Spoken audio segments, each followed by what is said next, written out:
نحمده ونستعينه ونستغفره ونعوذ بالله من شرور أنفسنا ومن سيئات أعمالنا من يهد الله فلا مضل له ومن يضلل فلا هادي له وأشهد أن لا إله إلا الله وحده لا شريك له وأشهد أن محمدا عبده ورسوله صلى الله عليه وسلم تسليما كثيرا يا أيها الذين آمنوا اتقوا الله حق تقاته ولا تموتن إلا وأنتم مسلمون يا أيها الناس اتقوا ربكم الذي خلقكم من نفس واحدة وخلق منها زوجها وبث منهما رجالا كثيرا ونساء واتقوا الله الذي تساءلون به والأرحام إن الله كان عليكم رقيبا يا أيها الذين آمنوا اتقوا الله وقولوا قولا سديدا يصلح لكم أعمالكم ويغفر لكم ذنوبكم ومن يطع الله ورسوله فقد فاز فوزا عظيما أما بعد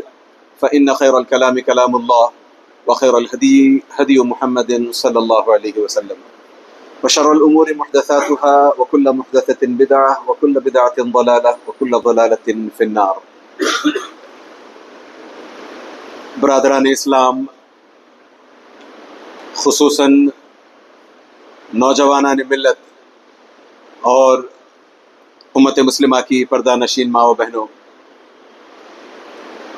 ہم تمام پر اللہ عز و جل نے بے شمار انعامات کیے ہیں. ہم سب پر اللہ عز و جل کا بہت بڑا فضل ہے. جہاں اللہ عز و جل کے انگنت انعامات ہم پر ہیں، فضل ہم پر ہیں، وہیں اللہ عز و جل کا ایک فضل ہم پر یہ بھی ہے کہ اللہ عز و جل نے نبی کریم صلی اللہ علیہ وسلم کی زبانی جو احادیث، جو سٹوریز، جو قصے سنائے، وہ قصے صحابہ سے صحیح طریقے سے روایت ہوتے ہوئے، صحیح طریقے سے نریٹ ہوتے ہوئے آج ہم تک پہنچے ہیں. یہ اللہ عز و جل کا سچ مچ بہت بڑا فضل ہے. ورنہ پھر کئی ساری ایسی فیری ٹیلز ہوتی ہیں جن کا نہ سر ہوتا ہے نہ پیر ہوتا ہے، مگر انسان پھر بھی ان پر بھروسہ کرتا ہے، وشواس کرتے ہوئے اپنی زندگی اس حساب سے بدلنے کی، اپنی زندگی کو ڈھالنے کی کوشش کرتا ہے. اسی لیے میں نے کہا کہ اللہ عز و جل کا ایک بڑا فضل یہ بھی ہے کہ نبی کریم صلی اللہ علیہ وسلم کو اللہ عز و جل نے کئی مرتبہ بیٹھا کر کے صحابہ کو قصے سنوائے. خود نبی کریم صلی اللہ علیہ وسلم بیٹھ کر کے کئی دفعہ صحابہ کو الگ الگ سٹوریز سنایا کرتے تھے، خاص طور سے پچھلی نیشنز کے تعلق سے. اور پھر اس پر ایک اور فضل یہ کہ ان صحابہ نے ان سٹوریز کو خود اپنی حد تک محفوظ نہیں رکھا، بلکہ آگے پاس آن کیا اس بیکن کو، اور پھر ہوتے ہوتے وہ قصے پورے صحیح طریقے سے اوتھینٹکلی ہم تک پہنچے ہیں. بہت بڑا فضل ہے اللہ عز و جل کا. میں اس فضل کی طرف اشارہ اس لیے بھی کر رہا ہوں کہ آج کا میرے اس خطبے کا کنیکشن اسی طرح کی ایک سٹوری سے ہے. ہم عام طور پر سورۃ البروج کی تلاوت کرتے ہیں. سورۃ البروج آخری پارے میں والسماء ذات البروج والیوم الموعود اس میں آتی ہے. تو اس میں ایک بڑا ایسا قصہ ہے جو ہمارے دلوں کو چھو جائے گا، ہمارے ایمان کو تازہ کر سکتا ہے. انفارچونیٹلی آج ہمارا عالم یہ ہے کہ ہم ان قصوں کو تو سنیں، ان سے سبق لیں دور، خود قرآن نہیں پڑھتے ہم، تو ہمیں کہاں سے ہدایت ملے گی؟ اور اس کے باوجود ترا یہ ہے کہ ہم سمجھتے ہیں کہ ہم ہدایت پر ہیں. اللہ عز و جل ہمیں سچ مچ ہدایت دے، ہدایت پر رکھے، بلکہ پوری زندگی ہمیں ہدایت پر رکھے. آمین یا رب. نبی کریم صلی اللہ علیہ وسلم ایک دفعہ بیٹھے ہوئے ہیں، صحابہ سے قصہ سناتے ہیں، صحابہ کے سامنے بات کرتے ہوئے بیٹھے ہیں. کہتے ہیں کان ملک فی من کان قبلکم، کہ ایک زمانہ تھا جب ایک بادشاہ ہوا کرتا تھا، اور اس بادشاہ کا ایک جادوگر تھا. یاد رکھیں یہ قصہ صحیح مسلم میں ہے، اور صحیح بخاری اور صحیح مسلم دو ایسی کتابیں ہیں جن پر ساری امت کا کنسنسس ہے. ساری امت میں سے کوئی بھی ایک بندہ نہیں ہے جو انگلی اٹھا کر بول سکے، کویسچن کر سکے کہ صحیح بخاری کی حدیث، صحیح مسلم کی حدیث ڈاؤٹ کر، نہیں، کوئی نہیں کرتا. صحیح بخاری، صحیح مسلم گیون. قرآن کے بعد اگر کسی کتاب کو سب سے زیادہ صحت کا درجہ حاصل ہے، سب سے زیادہ اوتھینٹک اگر کوئی کتاب اس دنیا میں ہے تو وہ صحیح بخاری اور صحیح مسلم ہے. تو پورے قصے میں یاد رکھیں کہ کہیں بھی کوئی بھی جھول نہیں ہے، سارے کا سارا قصہ ایبسولوٹ نریشن کے ساتھ ہے، موسٹ اوتھینٹک نریشن. اچھا صرف صحیح مسلم میں نہیں، اس کے علاوہ امام ترمذی نے لایا ہے، امام طبرانی نے لایا ہے، نہ جانے اور کئی اس طریقے کے محدثین ہیں جنہوں نے اس قصے کو اپنی کتابوں میں نریٹ کیا ہوا ہے. صحیح قصہ ہے. تو نبی کریم صلی اللہ علیہ وسلم کہتے ہیں کہ ایک زمانہ تھا، اور یاد رکھیں یہ زمانہ عیسیٰ علیہ السلام کے اوپر اٹھائے جانے کے بعد کے دور کا ہے. عیسیٰ علیہ السلام کو اللہ عز و جل نے اوپر اٹھا لیا تھا، اس کے بعد کے دور کا ہے. تو نبی کریم صلی اللہ علیہ وسلم بیٹھ کر کے قصہ سناتے ہوئے کہتے ہیں کہ تمہارے اس دور میں، پہلے والے دور میں، ایک بادشاہ ہوا کرتا تھا جس کا اپنا ایک جادوگر تھا. اس جادوگر کا کام یہ تھا کہ وہ اپنی ساری جنتا کو ہپنوٹائز کر کے رکھتا تھا. یعنی کسی بھی گھر میں کہیں بھی کچھ ہو رہا ہے تو پہلے جادوگر کو پتا کر لیتا وہ، کیونکہ اس کے پاس پھر علاج کرنے کے لیے بھی لوگ آتے، علاج کے ذریعے سے بھی اس کو بات پتہ چل جاتی. وہ جیسے تیسے اس انفارمیشن کو لے آتا اور بادشاہ کے سامنے لا کر کے رکھ دیتا کہ فلاں خاندان میں، فلاں قبیلے میں، فلاں بندے کے ساتھ فلاں معاملہ چل رہا ہے. اور پھر کبھی آگے چل کر کے یہی لوگ اس بادشاہ سے اپنی طلب لے کر کے آ جاتے کہ ہمارے ساتھ یہ ہے، ہمارے ساتھ وہ ہے، تھوڑی سی ہماری مدد کر دو، آپ بادشاہ ہو، آپ ہمارے کنگ ہو. تو ان کے پاس جب آتے تو اس سے پہلے کہ یہ خود کچھ کہتے، یہ بادشاہ ان سے کہتا اچھا تم وہی ہو نا کہ تمہارے گھر میں وہ مسئلہ تھا، اچھا تمہارے بھائی کے ساتھ یہ تھا، تمہارے بڑوں. یہ جب ایسے بولنے لگتا تو یہ پریشان ہو جاتے، آپ کو کیسے معلوم؟ اب یہ راز نہیں بتاتا کہ میرا ایک جادوگر ہے جس نے تمہیں ایسے، نہیں، یہ بتاتا پھر کہ دیکھو میں سب کچھ جانتا ہوں. پھر ایک ایسا موقع آیا، یہ ہوتے ہوتے سب کے ساتھ جب ہونے لگا تو سب نے تصور کرنا شروع کیا کہ یہ بادشاہ صرف بادشاہ نہیں بلکہ ہمارا اپنا رب ہے. سب بادشاہ کی پوجا کرنے لگے، پھر سب اس بادشاہ کو پوجنے لگے. آج بھی لگ بھگ یہی سیٹنگ ہے. پچھلے 10-12 سال سے جس طریقے سے میڈیا نے ہوا بنا رکھی ہے، پھر ایک وہ ہے جس جیسا بادشاہ نہ کبھی ہوا ہے نہ کبھی ہوگا. یہی راگ آلاپتے جاتے ہیں، اور کئی لوگ ہیں جو اس کا شکار ہوتے ہیں، کئی مسلمان تک اس کا شکار ہونے لگے. پوری سٹوری کے اندر میں کوشش کروں گا کہ جہاں جہاں ممکن ہو انفرنسز لیتے جائیں، کیونکہ یہ سٹوری ہم میں سے ہر ایک سے تعلق رکھتی ہے، ہر ایک کو اپیل کرتی ہے. تو یہ بادشاہ اس طریقے سے لوگوں کو پھر اپنا غلام بناتا جاتا، لوگ اس کی عبادت کرتے جاتے، یہاں تک کہ سارے کنگڈم میں پریویلنٹ ہو چکا کہ یہی ہمارا اصل رب ہے، ہمیں اسی کی عبادت کرنی چاہیے. اللہ عز و جل کی عبادت سب لوگ بھلا چکے تھے. اب جب یہ بادشاہ اور یہ کنگ اور یہ جادوگر، سمجھتے ہیں نا، دو آدمی، ایک بادشاہ اور ایک جادوگر. تو یہ جب جادوگر بوڑھا ہونے لگا تو اس نے اپنے بادشاہ سے جا کر کہا دیکھو اب میں بوڑھا ہو رہا ہوں، میری ہڈیاں جواب دے رہی ہیں، عین ممکن ہے میں کبھی بھی اس دنیا سے نکل کر چلا جاؤں، میری موت ہو جائے. موت سے پہلے اگر میں نے کسی اور کو یہ جادو سکھلا نہ دیا تو عین ممکن ہے کہ میری موت کے بعد تم ایکسپوز ہو جاؤ گے بگ ٹائم. پھر اس کے بعد جیسے دوسرے کنٹریز میں جینزی نے ویسے تمہاری گراوٹ آ جائے گی، تمہیں پھر چھوڑ کر بھاگنا پڑے گا سب کچھ. اس سے بہتر یہ ہے کہ تم کسی بندے کو تلاش کرو، خاص طور سے کسی نوجوان لڑکے کو تلاش کرو. حدیث کے الفاظ آتے ہیں کہ ایسے لڑکے کو تلاش کرو، من الفطامی الی البلوغ، الصبی کے الفاظ آتے ہیں، یعنی اس کی عمر 3 سال سے 9 یا زیادہ سے زیادہ 10-12 سال تک کی عمر ہو. تھوڑا سا چھوٹا ہو جاتا ہے ہمارے حساب سے، لگتا ہے 3 سال کا، نہیں، 3 سال کی عمر میں ہمیں اپنے بچوں کو دین سکھلانا آنا چاہیے. ہم خود دین نہیں جانتے تو اپنے 3 سال کے بچوں کو کیا دین سکھلائیں گے؟ اور بچہ اگر دین سیکھنا چاہتا بھی ہے تو ہم ہاتھ پکڑ کر کے روکتے ہیں بچے کو دین سیکھنے سے. تو اس ساحر نے، اس جادوگر نے کہا کہ ایک کام کرو، ایک زبردست the most intelligent young boy اس کو لا کر کے میرے پاس بٹھاؤ، میں اس کو پھر پڑھانا سکھلاؤں گا. پورے کنگڈم کو سکین کیا گیا، پورے کنگڈم میں سے سب سے زیادہ ذہین، سب سے زیادہ سمارٹ، سب سے زیادہ انٹیلیجنٹ بوائے، 9 سال 8 سال یا 10-12 سال کی عمر کے لڑکے کو پکڑ کے لایا گیا. کہا گیا کہ تمہیں اب اس جادوگر کے سامنے بیٹھ کر کے روزانہ جادو سیکھنا ہے. جادو سیکھنے کا مطلب یہ ہے کہ وہ لوگوں میں کل کے دن جا کر کے یہ جو جادوگر کام کر رہا ہے اسی کو جاری رکھے گا. لوگوں کے اندر جو غلط فہمیاں ہیں اس کو کنٹینیو کروائے گا. وہ لوگوں کو حق نہیں سکھائے گا بلکہ لوگوں کو باطل سکھائے گا. اس رب کی پوجا کرنے پر، اس خود نے جس نے خود کو اپنا رب، اپنا جیسے رب بنا لیا تھا، خود کو رب ماننے لگا تھا، وہ لوگ اس کی عبادت کرنے لگے تھے، اسی کی عبادت کی طرف آگے بڑھانے والا ہے. تو ایسا ذہین، فتین، سمارٹ، انٹیلیجنٹ بوائے چن کر کے لایا گیا. اس نے پہلا لیسن شروع کیا اس کے پاس بیٹھ کر کے. پہلا جب لیسن کا وقت تھا، گھر سے نکلا ہے، اس جادوگر کے پاس پہنچنا ہے، جا کر کے پہلا لیسن اسے سیکھنا ہے. یہ اپنے گھر سے چلتا جاتا ہے، راستے میں ایک راہب کی اپنی سینکچوری ہے. اس وقت راہب، اس وقت کے رابائز یا پھر اس وقت کے منکس کہیں آپ، عیسیٰ علیہ السلام کے دور کی بات بتا رہا ہوں میں، ان کے بعد کے دور کی بات.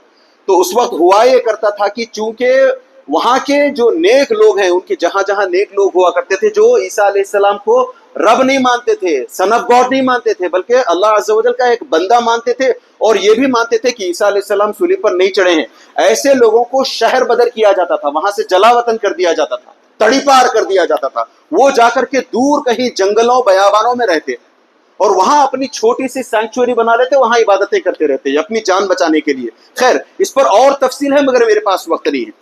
تو اب یہ جب لڑکا جانے لگا تو اس کے کان میں اس راہب کی قرات کی دوسرے معنوں میں آواز آنے لگی.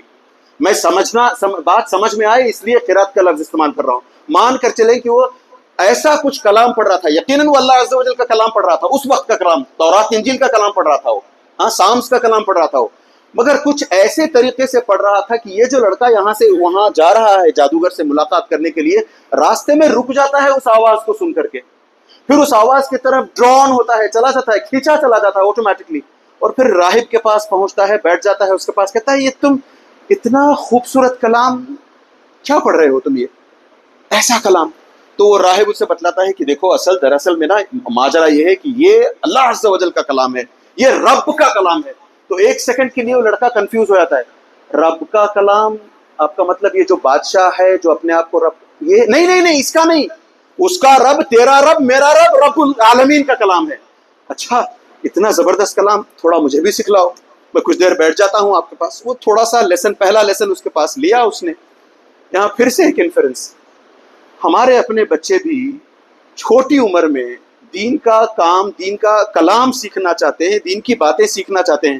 ہم میں سے کتنے ایسے ہیں جو اس طریقے سے اپنے بچوں کو بچپن میں دین سکھلانے کی توفیق جنہیں ملتی ہو یا بچپن میں دین سکھلانے کی کوشش کرتے ہو. وہاں خاص طور سے چنا کیسے بچے کو گیا تھا، یاد رکھیں 9 یا 12 میکسیمم ایج اس کی تھی، 9 یا 12. کیوں؟ اس کے بعد دماغ پختہ ہونے لگتا ہے، اس کے بعد آپ دین سکھلانے کی کوشش کرو، اتنی آسانی سے دین بیٹھتا نہیں ہے. بچپن میں سیکھی چیزیں زندگی بھر یاد رہ جاتی ہیں، اور اسی وجہ سے اسلام کہتا ہے کہ ہمیں اپنے بچوں کو بچپن میں دین سکھلانا چاہیے. ہم میں سے کون ہے بتائیں جو اپنے بچوں کو بچپن میں دین سکھلاتے؟ اکا دکا کو چھوڑ کر کے ہر کوئی دنیا بنانے میں لگا ہے. میں جس بزنس کو سنبھالتا ہوں، میرا جو جاب ہے اس سے آگے بڑھ کر کے میرا بچہ جائے، یہ ہماری اپنی تمنا ہوتی ہیں. کوئی تمنا نہیں کرتا کہ اسلام، اور یہ دیکھیں اس سے پہلے اس جادوگر نے اپنے جادو کو باقی رکھنے کے لیے ایک نوجوان لڑکے کو طلب کیا، جبکہ ہم جانتے ہیں جادو باطل ہے، غلط ہے، وہ علم غلط ہے. اس کے علم کا سیکھنے والا، اس علم کو سکھلانے والا، اس علم پر عمل کرنے والا کافر ہوتا ہے. اگر باطل اپنے بطلان کو، اگر باطل طاقتیں اپنے ان علوم کو، اپنے ان ڈسپلنز کو، اپنی اس نالج کو اگر وہ اس طریقے سے پریزرو کرنا چاہتے ہیں تو ہم تو حق رکھتے ہیں.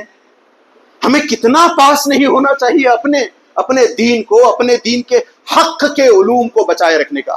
ہم اس زمن میں اس سلسلے میں کچھ کرتے نظر نہیں آتے. کوئی کرتا بھی ہے تو ہم روڑے اٹکاتے ہیں، کوئی کرتا بھی ہے تو ہم اس کے کام کو ہونے نہیں دیتے بلکہ ہم اڑچنیں پیدا کرنے والے بنتے ہیں. تو یہ لڑکا جاتے جاتے وہاں رک جاتا ہے، تھوڑا سا سبق لے لیتا ہے، پھر اس کو مثال کے طور پر مان لے کہ اس کو پہنچنا ہے اپنے جادوگر کے ہاں 9 o'clock کو. وہ چونکہ اس نے یہاں آدھا گھنٹہ بتایا ہے اس راہب کے ساتھ، اس عالم کے ساتھ آدھا گھنٹہ بتایا ہے، پہلا لیسن اس سے سیکھا ہے، وہاں دیر سے پہنچتا ہے. اب وہ جادوگر غصے میں نے تم سے 9 o'clock کو آنے کو کہا تھا، تم پہنچے ہو 9:30 کو، تم پہنچے ہو 10 بجے، دیر سے آتے ہو. استاد کی قدر نہیں، علم کی قدر نہیں. ہاتھ مار مار کر لال کر دیا جاتا ہے اس کا، اور پھر اس سے کہتا ہے تم دیر سے آئے ہو، اس کا یہ مطلب نہیں کہ میں تمہیں جلدی چھوڑ دوں گا. آدھا گھنٹہ یا 1 گھنٹہ دیر سے آئے ہو تو مطلب یہ ہوگا کہ تم دیر سے گھر جاؤ گے. کانسیکوینٹلی یہ لڑکا شام کو گھر دیر سے پہنچتا ہے. مانے اس کو 4 بجے گھر پہنچنا تھا، مان کر چلے وہ 5 بجے گھر پہنچتا ہے. والد صاحب وہاں انتظار کر رہے ہیں. والد صاحب نے کہا تمہیں تو 4 بجے آ جانا تھا، کیا کیا تم نے، دیر کیوں کر دی؟ ہاتھ دکھاؤ. دوسرے ہاتھ پر اس کو مار مار کر کے لال کر دیا. دونوں ہاتھ اس چھوٹے سے 10-12 سال کے بچے کے دونوں ہاتھ لال.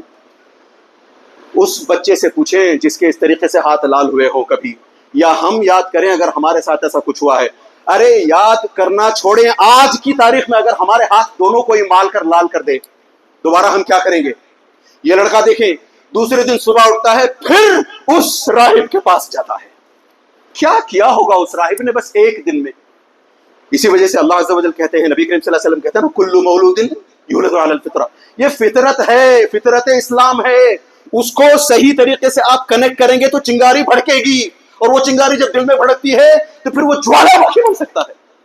ہم اس چنگاری کو دباتے ہیں، مارتے ہیں. فطرت جب جاگتی ہے ہمارے اندر ہم اس کو دبانے لگتے ہیں، دنیا کی غرض، دنیا بٹورنے کے لیے، دنیا حاصل کرنے کے لیے. یہ لڑکا پھر سے اس راہب کے پاس پہنچتا ہے. راہب اس کے دونوں ہاتھ دیکھ کر کے پریشان. کیا ہوا؟ وہ بتاتا ہے اس نے بھی مارا، اس نے بھی مارا. اس نے ترکیب بتائی، ایک کام کرو، روز روز مار کھاؤ گے ٹھیک نہیں ہے. جب جادوگر کے پاس جانا، جادوگر جب پوچھے روز دیر سے آ رہے ہو، ماجرا کیا ہے، تو کہنا کہ گھر والوں نے روک لیا. اور جب واپس گھر دیر سے پہنچو، والد صاحب پوچھے تو والد صاحب سے کہنا کہ جادوگر نے روک لیا. اس حساب سے تم روزانہ مار سے بچ جاؤ گے. ہم سمجھتے ہیں کہ اس نے جھوٹ بولا، نہیں، اس نے توریہ استعمال کیا.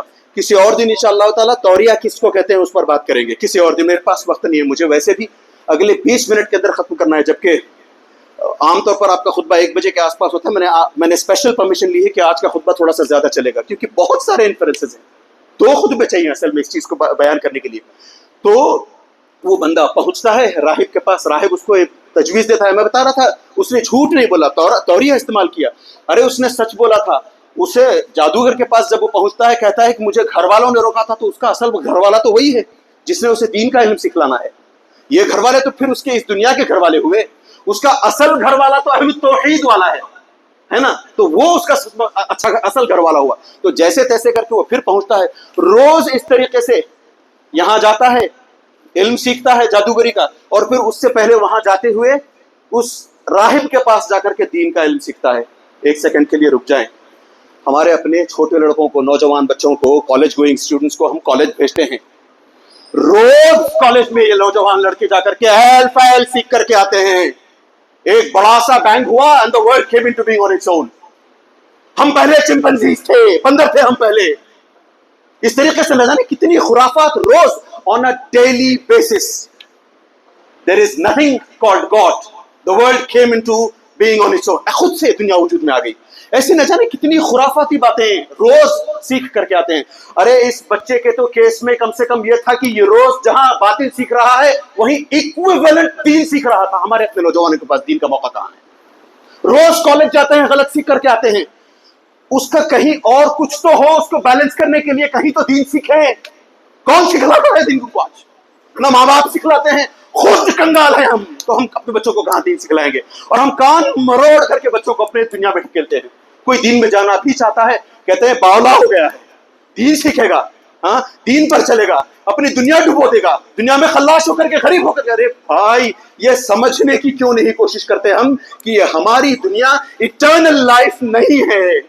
ہم یہاں 40 50 60 70 نہ جانے کتنے سالوں کے لیے آئے ہیں. یہاں سے ہمیں جانا ہے وہ جب ہم اٹھائے جائیں گے وہ ہمارا اٹرنل ابورڈ ہے. وہاں ہمیں پرماننٹ رہنا ہے. اس جگہ جانے کی ہمیں کوشش کرنی چاہیے، اس کے لیے تیاری کرنی چاہیے. تو یہ لڑکا روز صبح جاتا ہے، راہب کے پاس سے دین کا علم سیکھتا ہے، اور پھر جادوگر کے پاس جا کر کے بالکل اس کا اپوزٹ سیکھتا ہے.